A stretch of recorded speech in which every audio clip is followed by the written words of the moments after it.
Hey everyone, so in this video, I'm going to show you how to buy Bitcoin on Coinbase. So this is going to be particularly useful for individuals who want to start having some sort of crypto assets within Coinbase. And so with that being said, this video is going to be short, sweet, and to the point. So let's go ahead and get started. Now, the first thing that we're going to do is make sure that we have the Coinbase app installed. It's this blue and white icon that you see over here. And go ahead and click on that. Now, you do have to make sure that your bank account is connected with Coinbase, so make sure to follow the prompts to do that. Now, once you have your bank account actually connected, on the bottom left-hand side, you want to go click on buy and sell, and then click on buy. So from this page, what you're actually going to do next is that you're going to click on Bitcoin. And so what you see here is the amount that you want to go ahead and insert to actually purchase Bitcoin with. So for our example, we're just going to enter $20 US. And on the upper right-hand side, you'll see that it's a one-time order.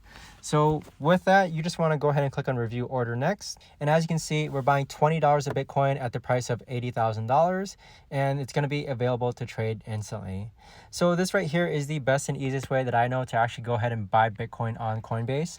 And if you haven't signed up for Coinbase just yet, you can use my link down below to actually get free Bitcoin when you do sign up. So make sure to stick around. If you guys have any questions, let me know in the comments down below. And if you know of a better or easier way to actually do this, let me know in the comments down below as well. But thanks so much for watching.